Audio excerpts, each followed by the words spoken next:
नमस्कार दोस्तों, स्वागत है आपका अपने चैनल बाजीगर यूनिक पर। आज के वीडियो में मैं इस टॉपिक को लेकर के चल रहा हूँ कि जो पेरेंट्स होते हैं, जो स्टूडेंट्स के पेरेंट्स होते हैं, उन लोगों के लिए वीडियो है। खास तौर पे मैं सबसे पहले उन लोगों को ये बता देना चाहता हूँ कि जो स्टूडेंट्स उनके घर में पढ़ते हैं, जो पढ़ाई करते हैं, उन पर बहुत ज़्यादा प्रेशर होती है कि बच्चा जब भी शुरुआत से पढ़ता है ना, तो जब वो हाई स्कूल और इंटर के बाद पहुंचता है तो उसके ऊपर ना इतनी सारी जिम्मेदारियां हम पेरेंट्स डाल देते हैं उन बच्चों पर कि वो बच्चे कुछ आगे कर ही नहीं पाते। वो जिम्मेदारियों में इतने फंस ही जाते हैं कि उन्हें उनकी पढ़ाई उन्हें ड्रॉप करनी पड़ती है आगे चलकर। बच्चे की मेन जो पढ़ाई होती है वो 12th तक तो होती ही होती है, लेकिन उसके बाद बच्चे के करियर की पढ़ाई होती है। और उस टाइम हम लोग क्या करते हैं, जो पेरेंट्स लोग होते हैं वो बच्चों के लिए क्या बन जाते हैं, बिल्कुल ऐसा कहो कि जैसे सब कुछ देने के बाद भी तुमने वैसे ही छीन लिया मेरे से। अब मैं समझाना क्या चाहता हूँ कि जब पेरेंट्स अपने बच्चों को 12th करवा देते हैं, उसके बाद की पढ़ाई या तो फिर ड्रॉप करवा देते हैं या फिर उसके बाद का खर्चा जो है वो हो नहीं पाता है। तो आज की वीडियो में मैं यही समझाने वाला हूँ। जो पेरेंट्स अगर मेरी वीडियो देख रहे हैं तो प्लीज समझ जाओ, इस चीज को समझो। और बेसिकली होता क्या है कि हम लोग ना अपने बच्चों को पढ़ाते हैं क्योंकि हाई स्कूल और 12th तक का जो खर्चा होता है बच्चों का वो थोड़ा सा कम होता है, इसलिए हम लोग अफोर्ड कर लेते हैं। लेकिन क्या हाई स्कूल और इंटर तक पढ़ाना बच्चों के लिए काफी होगा? इस जमाने में 2023 के जमाने में ये इतना पढ़ना या फिर इतना ज्यादा पढ़ा देना, क्या वो इनफ है बच्चों के लिए? तो इसका सीधा सा आंसर है कि इतना इनफ नहीं है, क्योंकि 12th के बाद की जो पढ़ाई होती है वो करियर से रिलेटेड पढ़ाई होती है। बच्चे को अगर अपना भविष्य बनाना है तो वो 12th के बाद ही बन पाएगा।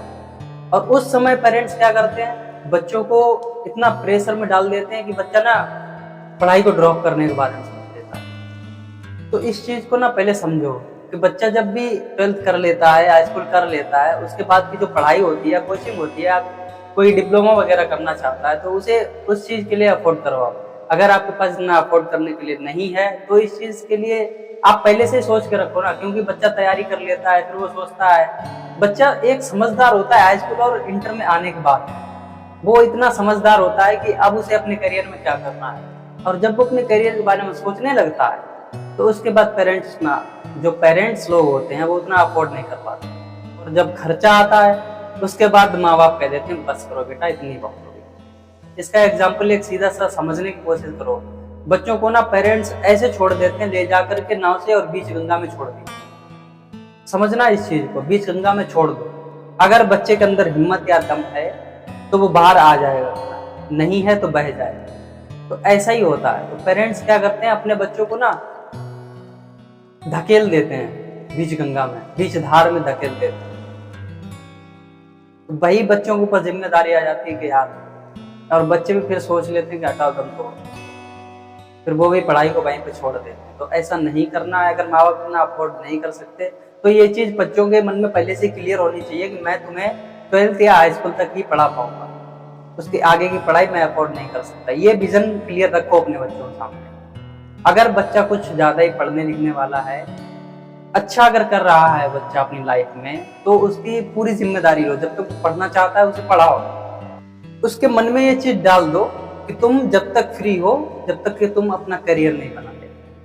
अगर आप चाहते हो अपने बच्चे की सफलता या बच्चे को सफल बनाना चाहते हो तो इस चीज को बच्चे के मन में बिल्कुल क्लियर कर दो कि हाँ, मैं इतना कर सकता हूँ, मैं तुम्हारे लिए ही कर रहा हूँ। फिर वो खुद या तो फिर कमाने लगता है और अपनी कमाई से ही पढ़ता है।